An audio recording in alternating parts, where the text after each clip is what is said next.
Bienvenue dans notre nouvelle pastille Mindset, dédiée aux entrepreneurs en quête de sens et d'épanouissement. Nous avons l'immense plaisir d'accueillir David Gomez, révélateur de votre pleine confiance et préparateur des 3 piliers de l'excellence. Avec lui, nous allons plonger au cœur du mindset entrepreneurial, explorer les clés pour libérer votre potentiel et découvrir comment renforcer votre confiance tout en bâtissant une base solide pour atteindre vos objectifs les plus ambitieux. Préparez-vous à un échange inspirant et transformateur. Bonjour David, très contente de te retrouver aujourd'hui et de mettre en avant cette thématique, à savoir c'est quoi le switch pour un préparateur mental. On est en train de parler de switch, on est en train de parler d'entrepreneur. La raison pour laquelle j'avais donné ce nom à ce podcast, c'est justement pour parler du fait que lorsqu'on est entrepreneur, il y a un moment où en général il se passe un truc. Tu sais que ça fait un peu écho à la phrase de Simone de Beauvoir, on ne naît pas femme, on le devient. Et pour les entrepreneurs, j'ai tendance à penser que c'est un peu la même chose. On ne naît pas entrepreneur, on le devient. Et qu'on a une sorte de switch. Avec le temps, cette réflexion a évolué. Et du coup, aujourd'hui, dans cette pastille mindset, l'idée, c'est d'avoir ton opinion ou ton idée sur la question. Moi, ce qui m'est venu en premier dans le switch, c'est le terme déclic. Transformation, changement de paradigme, le début d'un nouveau process, nouveau fonctionnement, tout ça. Qu'est-ce qui veut dire le switch vraiment? Ça veut dire je vais changer ma manière de penser, je vais changer de ma manière de fonctionner, ma manière aussi peut-être de me comporter, mais sans changer ma personnalité. C'est par rapport vraiment au comportement lié souvent aux habitudes. Et en préparateur mental, même en coach, son métier, c'est de provoquer des switches. Parce que si j'avais vraiment cette connaissance, je l'aurais déjà fait. Mmh. Et souvent, on a des objectifs, des volontés d'atteindre des résultats, et cetera, et on est frustré parce qu'on n'a pas ces résultats. Mais parce qu'on ne sait pas, ou on ne se rend pas compte, ou on ne veut pas voir, il y a peut-être une histoire aussi de déni, de dire que je n'ai pas la connaissance. Et ça, souvent, ça va taper l'ego, ça peut taper l'ego d'un entrepreneur, ça peut taper l'ego d'un coach aussi, ça peut taper l'ego d'une personne qui se fait accompagner aussi. Est-ce qu'elle est prête ou prêt à un moment donné de se rendre compte qu'elle n'avait pas la connaissance? Et là, on ne parle pas d'une connaissance mentale parce qu'aujourd'hui, avec Internet, tout le monde a la possibilité d'avoir la connaissance. Mais est-ce que c'est vraiment une véritable connaissance? Ou c'est juste une connaissance, on va dire, superficielle et qui ne nous permet pas de nous adapter dans la vie? Toi, est-ce que la connaissance de l'école, t'a permis de t'adapter dans ta vie? Je veux dire, moi, j'ai pas utilisé Pythagore pour, aller payer mes factures. Tu vois ce que je veux Ah dire? bon? Non. Même s'il y a eu des enseignements à l'école qui m'ont servi, mais la majeure partie des enseignements de l'école ne nous permettent pas de nous adapter dans la vie. Tu vois ce que je veux Bien dire? sûr. Est-ce qu'on t'apprend à respirer? Est-ce qu'on t'apprend à méditer? Est-ce qu'on t'apprend, je sais pas, à débattre sur cette véritable, connaissance qui est à l'intérieur de toi ou apprendre véritablement à te connaître qui pourrait te servir dans la vie? À l'école, il y a encore du boulot à faire par rapport à ça. Mmh. Souvent, je fais un parallèle entre l'entrepreneuriat et la vie et clairement, tu vois, la vie, on l'apprend pas à l'école non plus. Tu vois? C'est donc tu dois être en mesure d'être assez flexible pour faire face à différentes situations qui vont arriver et en fait, ce que ça te donne, ce que l'école peut te donner, ce sont des clés de connaissances et après, à toi de trouver la porte que ça ouvre en quelque sorte, tu vois? Et ça, c'est là où l'expérience et la vie prend son chemin, parce qu'on ne sait pas ce qu'on ne sait pas, c'est le principe. Tu vas l'apprendre, par moments, en faisant ou en y étant confronté et c'est là que du coup le déclic arrive puisqu'avant, tu savais pas et le moment où tu y es exposé, C'est ça, tu passes à cette next step et du coup le changement, bah, c'est pas facile parce que justement tu savais pas. Tu c'est savais ça pas où tu allais et arriver. et c'est un processus. Ouais. C'est-à-dire ça souvent on a tendance à oublier. Le déni fait partie du processus et le switch, il Oui. commence pas quand tu as le déclic, tu vois? Là, je suis rentré dans le moment où ça se passe, mais en réalité, le processus, il est bien en amont. Quand tu es dans le déni, tu es déjà dans le switch. C'est un changement de repères. On a construit des repères souvent un petit peu rigides, qui sont liés à qui je suis. Et c'est là où il y a une problématique. Quand tu sais pas qui t'es, tu vas prendre des repères superficiels. Et c'est là où tu vas souffrir. Parce que quand ces repères superficiels, ta maison, ta femme, tes enfants, ton conjoint, ton mari, la voiture que tu as gagnée parce que tu as été le meilleur vendeur, le voyage que tu as gagné parce que tu étais le meilleur entrepreneur cette année, tout ça, ça a créé de l'émotion. Mais si tu t'es raccroché que c'est parce que tu as gagné ça que ça fait qui t'es, et ça c'est tout inconscient, hein, c'est pas Bien sûr. conscientisé, Mmh. eh bien là il y a de la souffrance et là il y a des gros problèmes à switcher et à se détacher de ça. Par contre, quand tu vas revenir sur qui je suis, moi quand j'ai commencé à faire ça, ça m'a fait bizarre parce que je n'avais pas l'habitude et maintenant ça devient une norme et donc je suis en train de construire une nouvelle version de moi-même. Je change pas toute ma structure, je change pas tous mes repères, mais je regagne des nouveaux repères intérieurs qui sont beaucoup plus stables et là on peut m'enlever tout, du jour au lendemain. Mais je suis là avec qui je suis. Parce que mon avoir, ce que j'ai gagné, et cetera, ne définit pas qui je suis. La merveille dans tout ça, c'est qu'au niveau identitaire, on ne pourra jamais t'enlever ça. Non, c'est sûr, on ne peut pas Que t'enlever, tu ce que ce que tu tu es du construis en coup et ce que toi tu es en toi, oui, bien sûr. et puis, là, je vais rebondir sur, une phrase que je vais interpréter parce que je me rappelle plus exactement la phrase, mais Nelson Mandela avait dit: «Je me suis fait emprisonner pendant 26 ans, mais ils ne m'ont jamais volé ma liberté». Mmh.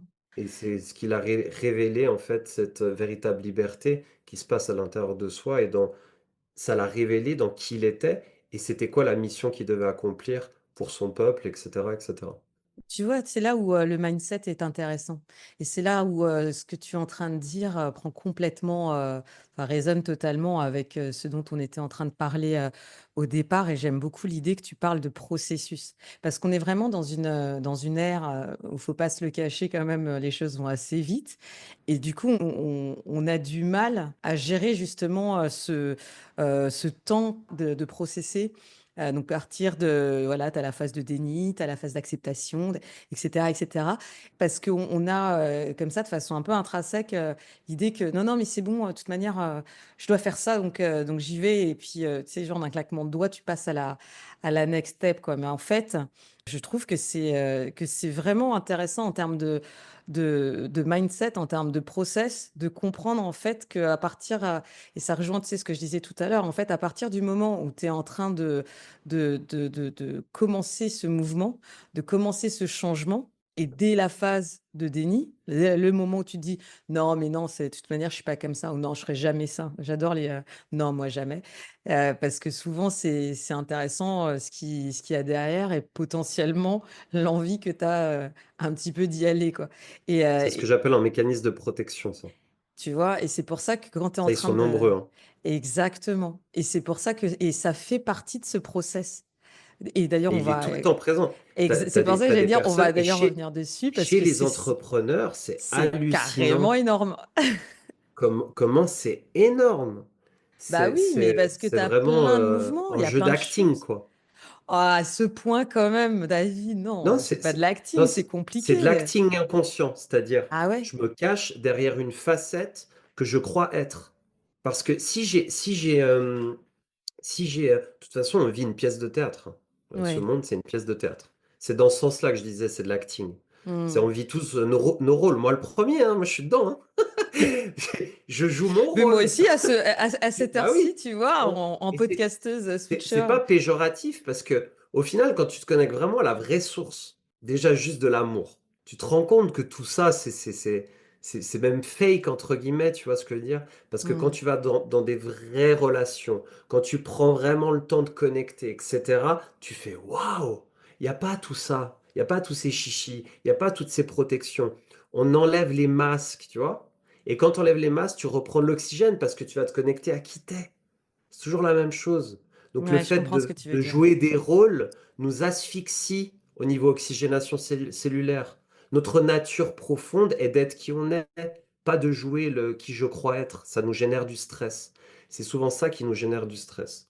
Par rapport à ça quand même, pour les entrepreneurs, il me semble que le principe même de l'entrepreneuriat, c'est que les choses sont en mouvement tout le temps. Donc, mais ce qui est comme dans la vie, hein, c'est pour ça que je faisais le parallèle tout à l'heure, mais ça n'empêche, que la première chose que tu fais quand tu as peur ou quand tu ne sais pas quoi faire ou que tu es surpris par ce qui arrive ou que tu vas devoir prendre une décision et gérer une situation, bah, déjà tu vas faire avec ce que tu as. Donc quand tu es en train de parler, du fait de jouer un rôle, bah, là d'un coup, souvent, tu sais, on parle aussi d'armure. Donc tu vas remettre ta petite armure selon le type d'activité que tu vas avoir. Ça peut être, ton costume ou peu importe. Tu vas remettre ta petite armure et du coup, comme tu disais, ça génère du stress et tu peux être très bon à ce que tu vas faire, mais tu peux aussi, du coup, ne pas être très bon pour les mêmes raisons, en fait. Parce que le stress, C'est ça. et Et c'est de et je pense voir que que ça, c'est dans quand même super intéressant d'en prendre conscience, en fait, quand tu es en train de le dire. C'est vrai que ça prend tout un sens, et je pense pour les entrepreneurs qui nous écoutent, ça peut faire écho à pas mal de situations. c'est parce que tu ne sais pas que tu t'intéresses et que tu vas acquérir justement cette nouvelle connaissance. Et je te rappelle que la connaissance, c'est pas lié «je sais». Combien de fois j'ai entendu: «Oui, mais je sais». Et alors? Moi, je te dis: «Je sais», mais est-ce que j'apprends avec toi en disant: «Je sais»? J'apprends rien, parce que toi, avec ton expérience de vie, tu vas me raconter comment tu fais. Moi, je vais t'écouter, parce que je m'enrichis de toi. Et toi, si tu m'écoutes quand je parle, bah, tu vas t'enrichir de mon expérience. Donc en fait, on n'est pas en train de, tu vois, connaissance rationnelle vs connaissance, on va dire, inconsciente, émotionnelle, etc. Parce que au final, tu as beau de construire tout ce que tu veux, hein, à la fin de ta vie, tu vas te rappeler que des souvenirs. Donc, il y a vraiment une part émotionnelle dedans qui n'est pas négligeable, et je ne peux pas passer à côté de l'émotionnel, que tu vas vivre des expériences avec des émotions. Et quand tu vis des expériences de ce qu'on dit à fort impact émotionnel, c'est ça que tu vas garder. C'est comme le mindset. Souvent, les gens, ils disent, ouais, mais mindset, mindset, encore mindset, on en a marre d'entendre le mindset. Mais tu sais pas ce que c'est le mindset? L'état d'esprit. En état d'esprit dans sportif, en état d'esprit dans entrepreneur, en état d'esprit dans chef d'entreprise, en état d'esprit dans père de famille qui maintient la barque dans sa famille, en état d'esprit de mère de famille qui maintient cette sécurité familiale, tu vois? C'est vraiment cet état d'esprit-là et ça s'apprend aussi. Et quand on est en résistance, c'est qu'on n'a pas appris. Donc on ne sait pas. Si on n'a pas appris, on ne sait pas. Et ça, c'est lié dans les habitudes. Plus tu vas expérimenter, plus tu vas changer tes habitudes, plus tu vas dire, ah tiens, toi, c'est comme si tu disais à un potier, c'est bon, je sais faire la poterie, j'ai plus besoin de faire. Et puis 10 ans plus tard, il revient et puis il a vraiment plus l'impression de savoir faire parce qu'il l'a plus expérimenté. Et nous, aujourd'hui, on nous vend du tu sais par cœur, toute ta vie, tu sauras ça. On a figé la connaissance. Ce qui est valable il y a 10 ans, ça sera toujours valable 10 ans plus tard. Est-ce que c'est vraiment la réalité? Ben non. C'est pas l'adaptation, la connaissance, elle est vivante. La parole, elle n'est pas figée. Et il n'y a pas à dire oui, pendant 20 ans, j'étais à côté de la plaque. Non, pendant 20 ans, tu as expérimenté. Ouais, mais pourquoi ça switch maintenant? Ouais, ça n'a pas encore switché, mais c'est en cours de C'est switch. en train Donc, d'arriver. c'est en train d'arriver et ça aurait pu ne jamais arriver. Donc, C'est exactement ça. aie un peu de la gratitude pour ce que tu as à la place. Ça, c'est un fonctionnement d'enfant capricieux que des fois je peux avoir aussi certaines fois. Ouais, mais pourquoi là, ça n'arrive pas maintenant? Regarde, tout ce que je mets en place et tout. Pourquoi ça n'arrive pas? Non, mais continue, continue, rebranche. Est-ce que ça va arrêter ta passion? Il n'y a rien qui va arrêter ta passion, donc continue en fait. Mais complètement. On revient sur la connaissance et le fait de pas savoir, que tu mentionnais, tout à l'heure où, même si on a en effet accès à beaucoup plus d'informations qu'avant, on va être clair entre les ChatGPT et toutes les AI, qu'on peut voir, se développer, je pense qu'il y a On un nouveau truc remet tous les une jours. couche, on surenchérit. C'est pour ça que j'ai du mal. J'ai pas du mal avec la technologie. Mais par contre, on est arrivé à un niveau où la technologie est en train de surpasser notre propre connaissance. Et ça, j'ai du mal. Parce que déjà, on ne sait pas faire avec notre propre technologie intérieure, on ne sait pas respirer, on ne sait pas relationner les uns les autres de manière saine, je veux dire d'un point de vue général sociétal. Il y a tellement de choses à faire dans les fondamentaux qu'on n'a pas acquis au niveau global de l'humanité que là, il y aurait besoin de se retrousser les manches avant d'utiliser un chat GPT à outrance. Accumuler de la connaissance, on va dire, sans l'utiliser, ce n'est pas de la véritable connaissance Ouais, en mais par termes contre, tu vois, quand moi, d'acquis. j'entends complètement Donc c'est trop, l'encombrement c'est dont tu trop. parles, tu vois? OK. Et je pense que c'est ce qui est intéressant par rapport à ce que tu dis, à cette connaissance à laquelle tu fais référence, c'est aussi le fait que tu recentres un peu la chose en te disant, tu sais, on parlait du fait de ne pas savoir et d'accepter de ne pas savoir. Et en fait, dans cet endroit-là, moi, ce que j'entends, c'est aussi le fait qu'à partir du moment où ça, tu es OK avec le fait de pas tout savoir, parce que justement, cette connaissance, superficielle qui t'encombre un peu ou, tu as une info, tu sais pas très bien quoi en faire, en fait, mais tu sais. OK, tu as entendu parler, donc là, on est sur un stade où ça peut être plus encombrant, qu'autre chose parce que tu sais pas très bien comment l'utiliser. Et du coup, ce qui t'ouvre, le fait de justement de ne pas savoir l'utiliser ou à quoi ça sert et bah, ça et de l'accepter, ça ouvre justement à ce moment-là les portes de la connaissance.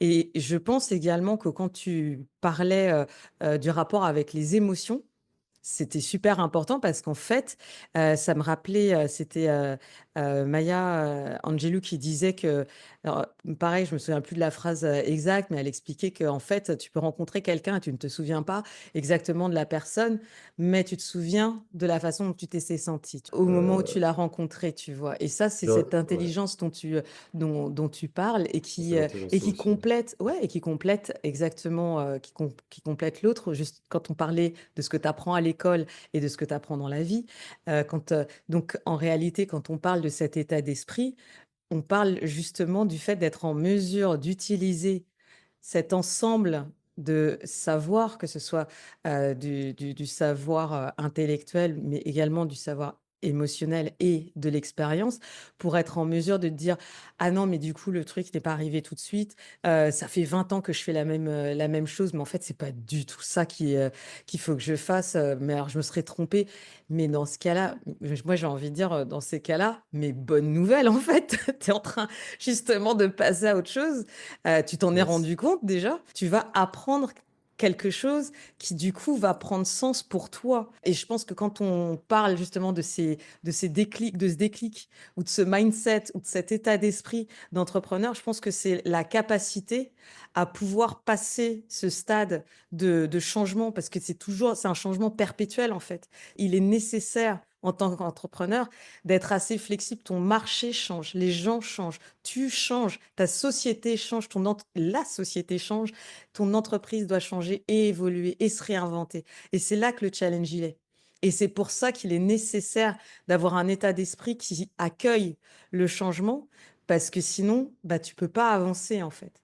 Et switcher, changer, c'est pas du tout agréable. Bah non, c'est bien Et pour ça, c'est bien et ça le ça, truc. il y a une préparation à faire, tu vois? Pourquoi je fais ça? Parce que derrière toutes ces habitudes-là qui sont pas agréables et ces sacrifices, bah, je suis en train de planter des choses que je vais récolter plus tard. Et si tu arrêtes de planter, bah, tu vas plus récolter. Donc que tu sois prospère ou que tu sois pas prospère, plante et plante avec des choses qui ont du sens. Reviens aux bases physiques déjà. Est-ce que tu fais du sport? Oui ou non? Est-ce que tu en fais assez? Oui ou non? Si t'en fais pas assez, va commencer à marcher. Déjà la base, ça c'est tu vas planter à l'intérieur de toi de la santé déjà. Parce que ton corps, il est pas fait pour être toute la journée assis, il est fait pour être en mouvement, être debout et marcher. Ensuite, moi j'ai une question à nous poser, hein, parce que moi je suis dans le process. Comme tout le monde, on est sur le même bateau, j'aime bien dire, au sein de cette belle humanité. Même si pour certains, belle humanité pourrait être en paradoxe avec tout ce qui se passe. Mais moi, c'est ma croyance. On est des êtres intelligents, très beaux, où à l'intérieur de nous, on peut vraiment émaner notre côté magnifique et merveilleux. Pourquoi accumuler autant de connaissances alors qu'aujourd'hui, en un clic, tu accèdes à la connaissance? Je pense que en fait, il y a aussi une question un peu générationnelle où, tu vois, par exemple, là, je sais pas, tu peux avoir, fait des études ou, on était dans une logique où il y avait besoin justement d'avoir ce savoir et pour avoir ce savoir, il fallait passer par un certain process. Et ce que je veux dire, c'est que si je prends un exemple, à l'époque, tu vois, les taxis devaient apprendre toutes les rues par cœur pour pouvoir t'amener à un instant T, à Parce un qu'il n'y avait pas les endroit X, GPS Y. d'aujourd'hui, et cetera. Voilà. Et maintenant, tu as les GPS, tu as Google Maps, tu as machin. Bon, globalement, ils n'ont plus besoin d'apprendre toutes ces rues-là. Mais ceux qui l'ont fait avant, bah, ils vont pas les enlever de leur tête, tu vois. Je pense, en tout cas, j'ai l'impression, et c'est un peu différent par contre la façon dont je l'aborde, je suis vraiment très orientée vers l'aspect pratique. Qu'est-ce que ça veut dire? Comment ça s'applique? C'est pas parce que j'ai vu sur YouTube qu'on pouvait faire une super quiche, je ne sais comment, que ça veut dire que je sais la faire. Non, je sais qu'elle existe déjà. Ok, maintenant, si je le fais, là, on va commencer à parler, tu vois? Donc, elle pourra être peut-être, tu vois, selon ton four, elle peut peut-être cramer ou pas. Par contre, en parallèle, ce que ça développe aussi, c'est plein d'effets, tu sais, un peu Dunning-Kruger où tu crois que tu sais, mais en fait, tu sais rien du tout. C'est sur la courbe, pour l'expliquer un peu, c'est la courbe de l'incompétence. En fait, tu sais, tu connais que la surface. Et en fait, avec ces informations, tu as l'impression que tu es, trop au courant de ça. On a vu ça pendant le Covid, Ouais. où du coup, tout le monde devenait spécialiste de thématiques, clairement, ils n'en avaient jamais entendu parler avant cette période-là. Et d'un coup, parce qu'il y avait plein d'infos, ils avaient l'impression qu'ils savaient, mais ils savaient pas grand-chose. Ils savaient en Mmh. surface. Et du coup, quand tu commences à savoir, et ben, tu commences à perdre un peu en confiance parce que tu te rends compte de l'ampleur en fait qu'il y a derrière. Et donc, tu te rends compte que tu ne sais pas grand-chose, tu vois. Et plus tu vas continuer à apprendre et plus tu vas gagner en expertise. Et en fait, là, l'idée, la raison pour laquelle pour moi, il faut continuer d'apprendre, c'est pour continuer surtout sur quelque chose qui t'intéresse et c'est continuer à apprendre, mais surtout à pratiquer pour, justement gagner en expertise et avoir un réel impact, plutôt que de rester sur la surface et d'être au sommet de ta courbe de l'incompétence, qui a comme autre nom, la courbe de la stupidité, by the way. Et dans la question, dans pourquoi accumuler la connaissance, ça vient ici, ça vient toucher ça. C'est accumuler de la connaissance superficielle vs aller en profondeur. Et quand tu vas en profondeur, tu peux pas aller en profondeur qu'en profondeur de toi-même. Je veux dire, la science quantique aujourd'hui, elle est claire. C'est ta capacité à observer qui change les choses. Donc, comment tu peux observer quelque chose qui n'est pas en toi? La connaissance de soi, c'est pas juste une mode. La connaissance de soi, c'est une nécessité d'adaptation et de vie et même de survie. Et on Waouh! nous a fait croire l'inverse. Mais c'est aujourd'hui, si tu ne te connais pas, tu peux pas survivre dans ce monde. Et maintenant, j'ai une question à nous poser. Est-ce que vous voulez savoir comment accélérer le switch? Ah bah oui, bah là, c'est carrément le cas. Attention, on va commencer à être super juste au niveau du timing. Est-ce qu'on peut arriver à y répondre en une dizaine de minutes max? Parfait. Donc, pour accélérer le switch, mesdames et messieurs, si vous êtes fan du switch et des pastilles et des interviews de Stéphane Laure et des podcasts de Stéphane Laure, bah pour commencer, ça c'est une des bases fondamentales qu'on peut retrouver dans plein de choses, c'est alléger son mental, alléger son corps aussi et alléger son émotionnel. Mais David, comment on fait pour alléger tout ça? C'est exactement la C'est le question que j'avais. principe, c'est le Tu fais principe comment? cette accumulation de savoir, on va dire, c'est pour moi la véritable connaissance, on va parler de connaissance véritable profonde et de savoir sachant, hein, je sais, je sais, je sais. Ce savoir accumulé superficiel alourdit ton mental. Si ça alourdit ton mental, ça alourdit tes pensées. Si ça alourdit tes pensées, ça va alourdir aussi tes sentiments, tes sensations, tes émotions. Ça va alourdir aussi ton corps, des douleurs, etc., etc. Donc, commencer à s'alléger. Et il y a un outil qui est incroyable, c'est la respiration. Oui, mais David, c'est bon, la respiration, on a assez entendu parler. Oui, oui, mais combien de fois on respire par jour? Et combien de fois on respire consciemment par jour? Combien de fois je m'entraîne à respirer? Là, ce matin, j'ai fait mes 5 minutes avec la vidéo, le podcast que je vais vous transmettre. Je la fais tous les jours, 5 minutes. Ça me permet de bien commencer ma journée. Et j'ai une détente mentale incroyable. Chaque fois, je baille. Je me dis, pourtant, tu la connais, ça fait longtemps que tu l'as fait, et tu bailles à chaque fois. Il y a vraiment ce côté de s'alléger. C'est là où tu as accéléré le processus du switch. Et comment on s'allège? Et là, ça va être un petit peu en uppercut. mais tu vas commencer par freiner. Freiner pour mieux accélérer. Si t'aimes l'accélération, Stéphane, et que tu arrives à freiner à l'intérieur de toi, tu vas avoir une accélération qui va se produire, que tu seras OK. Ah ouais. Ah ouais. Je pensais que ça fonctionnait pas. Alors, pourquoi je dis ah, ouais, mais je devrais le savoir, mais parce que tu es toujours émerveillé. Et c'est Ce important d'être process-là, émerveillé ce aussi, hein. process-là, tu ne peux pas dire je sais, je sais, je sais, c'est acquis. C'est toujours dans l'émerveillement et c'est ce qui fait que tu accèdes à une profondeur de la connaissance qui est absolument incroyable et que tu apprends à te connaître dans ton fonctionnement. Je te remercie beaucoup pour ce partage Bah, merci à toi. et je pense que tu nous as déjà donné des thématiques au moins pour 2 autres pastilles. Ces pastilles, mindset, c'est pas le switch, de Stéphane Laure ou de Stéphane. Non, non, c'est le switch, de David et Stéphane, j'ai envie de te dire, tu vois? Parce que clairement, ouais, c'est des réflexions, je pense que c'est une réflexion commune déjà et que c'est important, justement de le souligner pour les personnes et c'est un échange, quoi, comme on était en train de le dire. Et j'espère qu'on va pouvoir adoucir les switches des personnes, même si des fois c'est pas forcément agréable. Ça fait partie du jeu. Et puis si c'était facile, ça se saurait. C'est Donc c'est aussi clair. un entraînement, c'est pas ce qu'on nous a appris. Donc apprenons tranquillement et puis ayons beaucoup de douceur avec nous-mêmes aussi. Ouais, soyons bienveillants avec nous-mêmes, clairement. Merci d'avoir suivi cette pastille Mindset en compagnie de David Gomez, révélateur de votre pleine confiance et préparateur des 3 piliers de l'excellence. Nous espérons que cet épisode vous a inspiré et donné les clés pour nourrir votre état d'esprit entrepreneurial. N'oubliez pas, le mindset est la fondation de votre projet et chaque petit pas compte pour atteindre vos rêves. Si vous avez aimé cet échange, donnez-nous 5 étoiles sur votre plateforme préférée et surtout, si vous connaissez quelqu'un que cela peut aider, partagez-le autour de vous et rejoignez-nous pour de prochains épisodes remplis de conseils, de stratégies et d'inspiration.